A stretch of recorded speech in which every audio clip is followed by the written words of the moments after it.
नमस्कार दोस्तों, आप सभी का बहुत बहुत स्वागत है।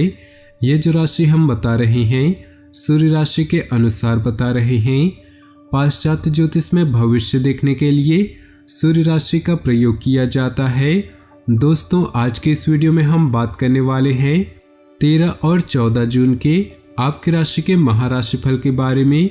तो चलिए दोस्तों, इसी के साथ बात करते हैं इस समय ग्रहों की स्थिति कैसी होगी, इस समय क्या क्या योग बनेंगे और इनका असर आपकी राशि पर क्या होगा, किन चीज़ों को लेकर इस समय आपको सावधान रहना होगा और कौन से कार्य आपके लिए भाग्यशाली होंगे। दोस्तों, यह समय आपका लव लाइफ कैसा रहेगा, स्वास्थ्य कैरियर कैसा रहेगा।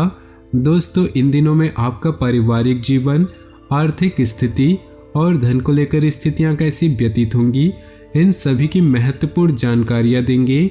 तो दोस्तों, वीडियो काफ़ी महत्वपूर्ण होंगी, इन्हें मिस न करें और शुरू से लेकर अंत तक जरूर देखें। दोस्तों, अब बात करते हैं आपके इन दिनों के राशिफल के लिए और साथ ही बताएंगे घर परिवार में सुख समृद्धि बनाए रखने के लिए मोरपंख से संबंधित कुछ उपाय। तो इन उपायों को देखने के लिए वीडियो को शुरू से लेकर अंत तक जरूर देखिएगा। उससे पहले आपसे निवेदन है, अगर आप भोले बाबा के सच्चे भक्त हैं तो सबसे पहले वीडियो को लाइक कर दे और नीचे दिए कमेंट बॉक्स में सच्चे श्रद्धा भाव से ओम नमः शिवाय जरूर लिखें। दोस्तों, बच्चों के एडमिशन को लेकर कोई गतिविधि चल रही है तो आज उसका समापन मिलने की संभावना है। अपनी व्यक्तिगत गतिविधियों पर अधिक ध्यान रखें। आपको कुछ महत्वपूर्ण उपलब्धियां प्राप्त होने वाली है। परिवार संबंधित कोई मसला हल होगा। किसी अनजान व्यक्ति के मुलाकात करते समय अपनी गोपनीय बात उजागर न करें, क्योंकि ऐसा करने से आपको धोखा मिल सकता है। वाहन का इस्तेमाल सावधानी से करें, क्योंकि इसके रख रखाव संबंधी बड़ा खर्चा होने के योग हैं। व्यावसायिक गतिविधियां भी सामान्य ही रहेंगी, लेकिन इसकी पेमेंट इस समय मिलती रहेगी, जिससे आपकी आर्थिक स्थिति बेहतर होगी। नौकरी पेशा व्यक्तियों को अधिकारी कार्यप्रणाली में कुछ परिवर्तन करने के ऑर्डर दे सकते हैं। घर और व्यवसाय दोनों जगह उचित तालमेल बना रहेगा। ग्रह स्थितियां आपके पक्ष में बेहतर वातावरण तैयार कर रही, अतः समय का भरपूर सम्मान करें। किसी भी अनावश्यक यात्रा के प्रोग्राम को टालने से आपका समय और पैसा दोनों बचेगा। आर्थिक मामलों को लेकर कुछ टेंशन हो सकती है। घर की देखभाल संबंधित कार्यों में खर्च करने से बजट बिगड़ेगा। साथ ही इस बात का भी ध्यान रखें कि किसी नजदीकी व्यक्ति से छोटी सी बात को लेकर वाद विवाद हो सकता है। समय की गति आपके पक्ष में है। कार्य क्षेत्र में वर्तमान परिस्थितियों की वजह से कुछ बदलाव करने में आपने जो योजनाएं बनाई हैं उनका ध्यान रखिए, क्योंकि जल्द ही इसके फायदेमंद परिणाम सामने आएंगी। जीवन साथी की अस्वस्थता की वजह से सहयोग करना आपसी संबंधों को और अधिक मधुर बनाएगा। घर में रिश्तेदारों का आगमन होगा। अपने संबंधियों से मुलाकात वातावरण को खुशनुमा और सुखद बनाएगी। किसी नजदीकी व्यक्ति की सगाई संबंधी कोई बातचीत भी बन सकती है। बच्चों की परेशानियों के समाधान निकालने में उनकी मदद करें। भूमि संबंधित किसी भी प्रकार का काम आज स्थगित ही रहेगा। आज स्थगित ही रखें, क्योंकि अतिरिक्त व्यस्तता की वजह से अपने महत्वपूर्ण कार्यों पर उचित ध्यान नहीं दे पाएंगी। कार्य क्षेत्र में पारिवारिक सदस्य या नजदीकी मित्र की सलाह आपके लिए फायदेमंद साबित होगी और उचित समाधान भी प्राप्त होगा। लेकिन कर्मचारियों की गतिविधियों को नजरअंदाज न करें। ऑफिस में बॉस या उच्च अधिकारियों के साथ संबंध खराब न करें। दाम्पत्य जीवन सुखद रहेगा। किसी नजदीकी रिश्तेदार के घर धार्मिक समारोह में जाने का अवसर प्राप्त होगा। काफी समय बाद सगे संबंधियों से मिलना खुशी और ऊर्जा प्रदान करेगा। आप अपने कार्यों पर एक नए जोश के साथ ध्यान दे पाएंगे। छोटी मोटी बातों पर नाराज होना या उदास होना अच्छे स्वभाव की निशानी है। आज किसी नजदीकी व्यक्ति से नोकझोंक होने की आशंका है, इसलिए अपने स्वभाव में लचीलापन रखना आवश्यक है। व्यावसायिक क्षेत्र में अपने काम की क्वालिटी को और अधिक बेहतर करने से आपको ज्यादा ऑर्डर प्राप्त हो सकते हैं। इस बात का ध्यान अवश्य रखें कि आपकी कोई भी व्यापार संबंधी योजना लीक न हो। सरकारी नौकरी वालों के संबंध उच्च अधिकारियों के साथ बेहतर बनेंगे। किसी नजदीकी रिश्तेदार के घर धार्मिक समारोह में जाने का अवसर प्राप्त होगा। काफी समय बाद सगे संबंधियों से मिलना खुशी और ऊर्जा प्रदान करेगा। आप अपने कार्यों पर एक नए जोश के साथ ध्यान दे पाएंगे। छोटी मोटी बातों पर नाराज होना या उदास होना अच्छे स्वभाव की निशानी नहीं।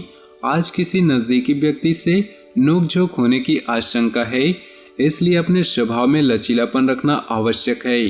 व्यावसायिक क्षेत्र में अपने काम की क्वालिटी को और अधिक बेहतर करने से आपको ज़्यादा ऑर्डर प्राप्त हो सकते हैं। इस बात का ध्यान अवश्य रखें कि आपकी कोई भी व्यापार संबंधी योजना लीक न हो। सरकारी नौकरी वालों के संबंध उच्च अधिकारियों के साथ बेहतर बनेंगे। रूटीन दिनचर्या से राहत पाने के लिए कुछ समय मनोरंजन और आराम में व्यतीत करें। ऐसा करने से आपको खुशी और नई ऊर्जा प्राप्त होगी। कार्यों में भी मन लगेगा। विद्यार्थियों को अपनी मेहनत के उचित परिणाम हासिल होंगे। किसी पारिवारिक सदस्य के वैवाहिक जीवन में परेशानियां बढ़ सकती हैं। इस वजह से परिवार में कुछ तनाव रहेगा, लेकिन आपका सुझाव और सहयोग स्थितियों को काफी हद तक सुधार सकता है। कार्यक्षेत्र में अपनी कार्यप्रणाली में कुछ परिवर्तन लाएंगे, लेकिन फोन कॉल को नजरअंदाज न करें। आपको कोई महत्वपूर्ण ऑर्डर प्राप्त होने की संभावना है। ऑफिस में फाइनेंस संबंधित कार्यों को बहुत सावधानी पूर्वक करें। ग्रह गोचर आपके भाग्य को और अधिक बल प्रदान कर रहे हैं। इनका भरपूर सम्मान और सदुपयोग करें। अपनी सूझबूझ से घर और व्यवसाय दोनों के बीच सामंजस्य बनाकर रखेंगे। कोई महत्वपूर्ण यात्रा भी संभव है।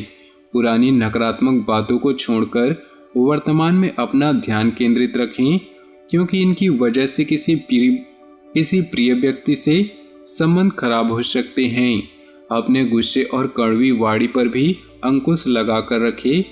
कुछ नई बिजनेस पार्टियां भी बनेंगी, इसलिए लोगों के संपर्क में अधिक से अधिक रहें। सरकारी सेवारत व्यक्तियों को किसी काम के लिए दूर जाना पड़ सकता है। काम करने से पहले दिमाग की अपेक्षा दिल की सुने।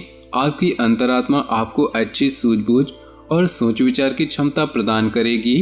घर में कोई मांगलिक कार्य संपन्न होने की योजना बनेगी। कभी कभी आपकी लापरवाही आपके लिए दिक्कतें उत्पन्न कर देती हैं। घर के वरिष्ठ व्यक्तियों की सलाह को नजरअंदाज न करें। उनके सहयोग व आशीर्वाद आपके लिए संजीवनी का काम करेगा। मशीनरी से संबंधित व्यवसाय गति पकड़ेंगे। सिर्फ अपनी कार्य करने की रणनीति में कुछ बदलाव करने की आवश्यकता है। ऐसा करने से और अधिक बेहतर परिणाम हासिल होंगे। नौकरी पेशा व्यक्ति अपनी रोजमर्रा की दिनचर्या से बोरियत महसूस करेंगे। कोई भी काम करने से पहले उसके ऊपर पूरी योजना बना ले। अपनी सोच को सकारात्मक रखें, जिससे आपका एक नई दिशा प्राप्त होगा। घर में किसी परिवर्तन संबंधी योजना बन रही है तो वास्तु के नियमों का जरूर अनुसरण करें। इस बात का ध्यान रखना है कि सोच विचार करने से महत्वपूर्ण उपलब्धियां आपके हाथ से निकल सकती है। आपका बहुत अधिक अनुशासित होना आपके परिवार के लिए परेशानी का कारण साबित होगा। दोस्तों, अब वक्त आ चुका है उन उपायों के बारे में बात करने का, तो बिना देरी किए चलिए बात करते हैं। भगवान श्री कृष्ण अपने सिर पर मोर पंख हमेशा धारण किए रहते हैं। इसी वजह से मोर पंख को पूजनीय और पवित्र माना गया है। मोर पंख रखने से वास्तु और ज्योतिष के दोष दूर हो सकते हैं।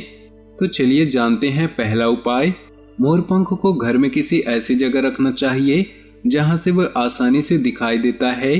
मोर पंख घर में मौजूद नकारात्मक शक्तियों को नष्ट करता है और पॉजिटिव एनर्जी को बढ़ाता है। दूसरा उपाय, घर या बेडरूम के अग्निकोण में मोर पंख लगाना चाहिए। इससे सकारात्मकता बढ़ती है। साथ ही घर के दक्षिण पूर्वी कोनों में मोर पंख लगाने से घर में बरकत बढ़ती है। जो व्यक्ति हमेशा अपने पास मोर पंख रखता है उसके राहु के दोष भी कम होते हैं।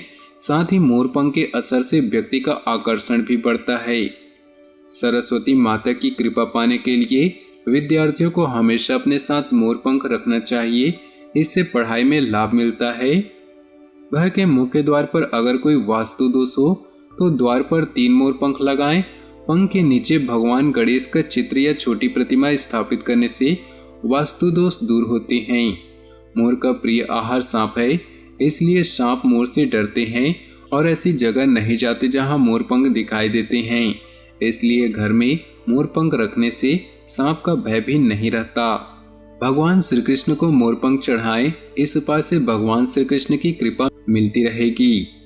अपने जीवन में खुशियां बनाए रखने के लिए नीचे दिए कमेंट बॉक्स में सच्चे श्रद्धा भाव से ओम नमः शिवाय जरूर लिखें। साथ ही वीडियो को अपने दोस्तों और परिवार के साथ व्हाट्सएप ग्रुप में शेयर करना बिल्कुल भी न भूलें।